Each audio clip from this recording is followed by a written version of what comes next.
My dear, your old woman is going to a nursing home because I'm moving in with Catherine, Daryl announced bluntly, his words cutting through the air. His eyes met mine briefly, but there was no warmth, only a hint of challenge. If you don't like it, we can divorce. Catherine, standing beside him, wore a malicious grin that unsettled me. Good manners, I thought bitterly, are fundamental even among close friends, yet some people can't grasp that concept. I couldn't fathom living with someone who couldn't maintain basic courtesy, especially towards family. It was unbearable, seeing how Catherine treated my dear mom with disdain. I knew then that I needed to sever ties with both Daryl and Catherine, who had neglected and disrespected my mother. My name is Alisa, a 32-year-old working wife. Our family had returned to my childhood home 2 years ago after Dad's passing, to care for Mom, who had become withdrawn after losing her beloved partner. Back then, Daryl had been recently laid off, and we were struggling financially. Concerned for Mom's well-being, I proposed that we move in together. Daryl, though hesitant at first, had little choice in the matter. With a demanding professional license and responsibilities that filled my weekdays, my schedule was packed. Mom took charge of the household chores during the week, and I pitched in on weekends. Daryl, however, seemed uninterested in lifting a finger. Despite his ongoing job hunt and evident stress, neither Mom nor I broached the subject. It took him 6 months to secure a job after moving in, but excuses about job stress and overtime fatigue replaced any initiative toward chores. Men aren't known for their attention to detail, Mom would quip with a smile that barely masked her disappointment. Meanwhile, my frustration grew steadily. I work longer hours than you and even weekends. Why won't you help with the chores? I finally confronted Daryl one evening. He grimaced defensively. I'm just not cut out for housework. That's not an excuse, I countered firmly. I wasn't either, but I made an effort to learn. You don't even try. Things are different now, he shrugged, retreating from the conversation. You had time to learn. I'm too busy now. His dismissal hung in the air as he turned away, leaving me to wrestle with the unresolved tension. Mom had been struggling with her knees lately, making it all the more important for us to share the housework. However, Daryl showed no inclination to help from the start. Over time, it became the accepted norm that Daryl would avoid any household chores. A new issue surfaced recently when Daryl started inviting his sister Catherine over on weekends. Catherine, who was 5 years my senior, lacked the maturity and common sense one might expect from an adult. I had never been fond of her due to her poor manners. Upon entering our home, Catherine kept her hat on and carelessly tossed it onto the table. Ignoring Mom, who owned the house, she rudely asked, "Old woman, got any Coke?" "We don't have Coke," Mom replied, visibly taken aback by Catherine's lack of manners. Catherine continued as if speaking to her own parents, "Well, you should go buy some. It's bad manners not to offer anything to guests." "Please buy your own." "We didn't expect any guests," I interjected firmly, hoping to finally quiet her down. Despite multiple warnings, Catherine continued her intrusive behavior, opening doors to other rooms and helping herself to dessert from the fridge. Talking to Daryl about it proved futile.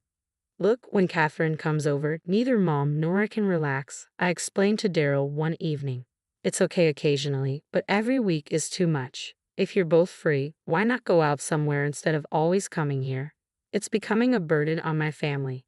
"I live with your mother, Dina, out of necessity. You should be grateful and not complain," Daryl retorted defensively. "That's a separate issue," I insisted. "I wish you wouldn't equate Mom with Catherine. Mom is quiet and unassuming, while Catherine's behavior causes us a lot of trouble." "It's not separate," Daryl argued back. "I allowed Dina to live with us, so Catherine's visits should be accepted." Frustrated, I countered, "Mom and Catherine are not the same. Mom deserves respect, unlike Catherine, who is rude to both of us." My words sparked a heated argument with Daryl, who seemed unable to grasp the difference. Daryl had been a quiet, reserved person since our marriage, but his demeanor changed noticeably after losing his previous job. He spoke remorsefully about being laid off due to poor performance, and despite my sympathy, I still expected him to maintain basic manners. However, the issue of Catherine's frequent visits was just the beginning. One day, Catherine showed up at our doorstep with a large bag and towel. "Get ready for me," she announced abruptly, leaving both Mom and me taken aback. Daryl was the only one to greet her warmly, saying, "Catherine, good to see you. Welcome. This is your home from now on." While we did have a spare room that had once been Dad's study, I was reluctant to have Catherine use it.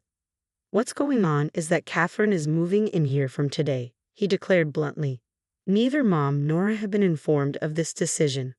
Stop nagging, he continued sharply. I have decided that Catherine's moving in. If you have a problem with that, your old woman is going to a nursing home. If you don't like it, we can divorce. His words rang out, and behind him Catherine smirked maliciously. I'm so shocked that my body stiffens, rendering me unable to respond. The anger surges within me, especially at the disrespect shown towards my mom. Daryl, undeterred, continued to dictate. Dina, Catherine will be using your room. You'll have to move to the study, he stated with authority. What? Mom's expression mirrored my disbelief. Daryl and Catherine proceeded upstairs. Mom and I trailed behind, only to witness them attempting to rearrange Mom's belongings in her own room. That's enough, I erupted, unable to contain my frustration. Fine, let's get divorced. Now please leave. What? Are you serious? Daryl looked down at me with a dismissive laugh. Without hesitation, I nodded firmly. I am serious. I've reached my limit with you and Catherine. Living with her is not an option. If you're suggesting divorce, I'm prepared for it. I'll take care of my mom, I asserted. You're willing to throw away your life for an old woman with limited years left. You don't understand. Spending the rest of my life with you would be the real waste, Daryl retorted sharply. You brought up divorce, so let's follow through, I insisted. Fine. Until I find a new place, Catherine will stay in my room. Why don't you move over to your beloved Dina's room? Daryl countered, his tone challenging. That's my plan anyway. Don't come to regret divorcing me later. I've been under stress, always putting your mother first. I won't regret this, I affirmed firmly. Both Daryl and Catherine looked down on me and chuckled, likely anticipating a favorable outcome in the property division during the divorce. Swiftly, I packed my belongings and relocated to Mom's room. Having endured discomfort sharing a room with Daryl for so long, I finally found peace in my new sleeping quarters. Concerned, Mom approached me, asking, Are you sure about the divorce? You'll be alone now. Don't worry, Mom. I'm okay with it. You mean more to me than that man, I reassured her earnestly. Mom nodded sadly, though she bore no blame for the situation. Once the divorce was finalized, I planned a vacation for Mom and myself to lift our spirits and start anew. I was determined to ensure her happiness. The divorce proceedings proceeded smoothly, with the property settled and Catherine vacating just a week after moving in.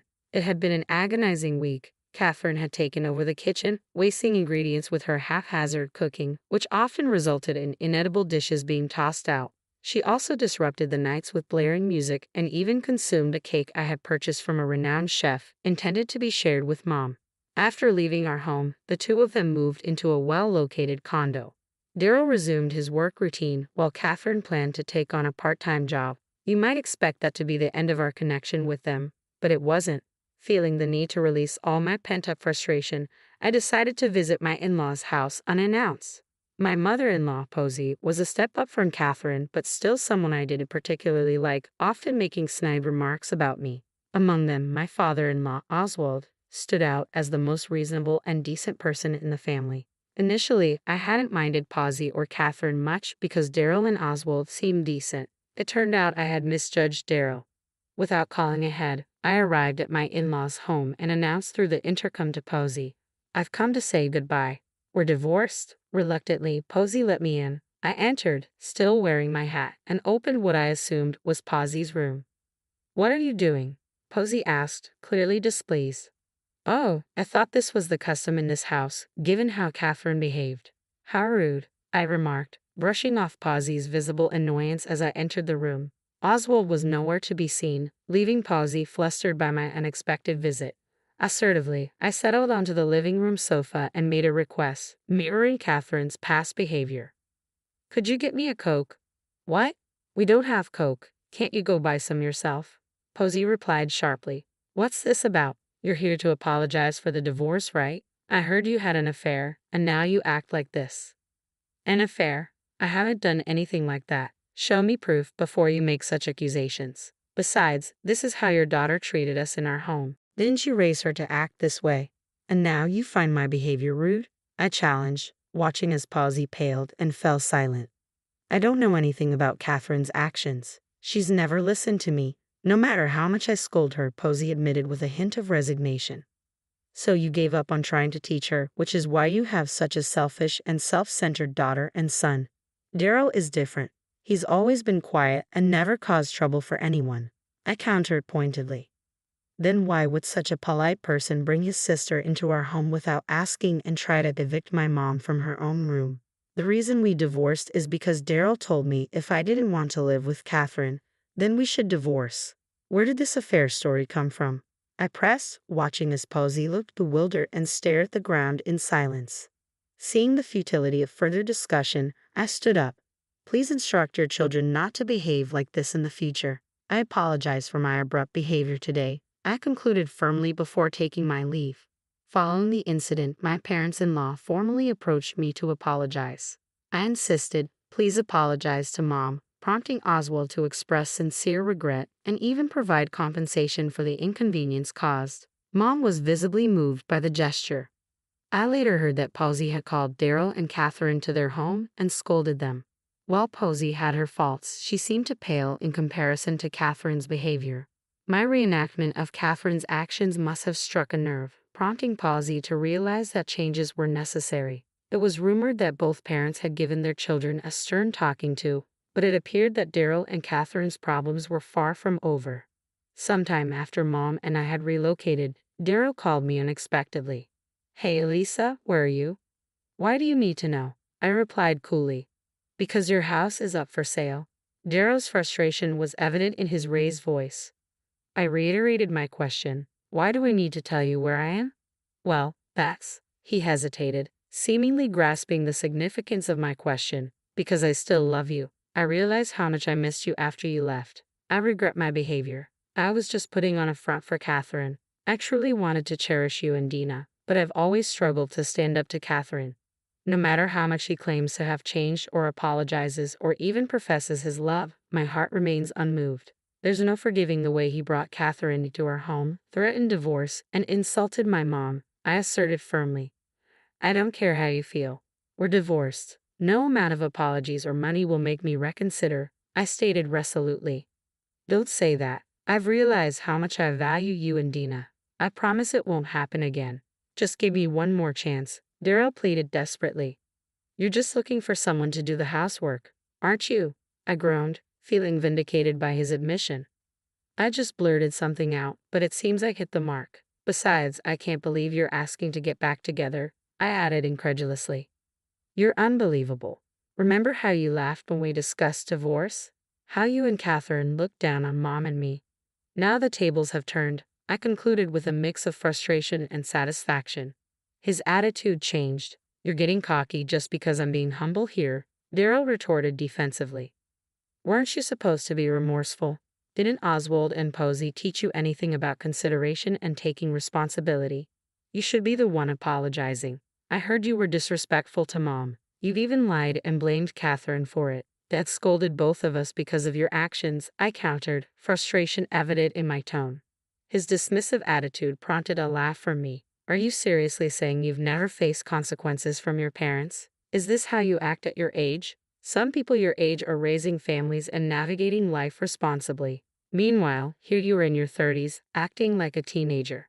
This is the life you chose. Stop deflecting blame and start taking accountability," I continued firmly. "You think this is all a joke, don't you? If you can't understand what I'm saying, there's no point in talking to you. Don't contact me again," I stated firmly before ending the call and blocking Daryl's number. Afterward, I continued to receive notifications of missed calls from Daryl, but I had no intention of responding to any of them. I heard through the grapevine that Daryl and Catherine had moved into a condo, but neither of them bothered with any housework, quickly turning their new home into a hoarding mess. Eventually, they were asked to leave by the condo owner due to the bad smell and Catherine's disruptive behavior. In a rush, they hired a cleaning company, and things briefly improved.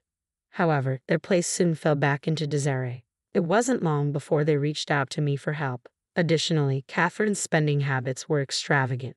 She had relied on her boyfriend in the past, but he had broken up with her because of her reckless behavior. I couldn't muster any sympathy for her plight. They're both facing financial struggles now that Catherine relied heavily on Daryl's income and spent recklessly. After settling into my new place, I decided to take a trip with my mom. She seemed melancholic, blaming herself for my divorce. Our trip to Hawaii, however, lifted her spirits, and I saw her smile brightly for the first time in a while. Looking ahead, I'm not making any firm plans. Perhaps I'll remarry someday, but only to someone who values family and has basic manners. Otherwise, I'm content being single. My focus remains on working hard and ensuring my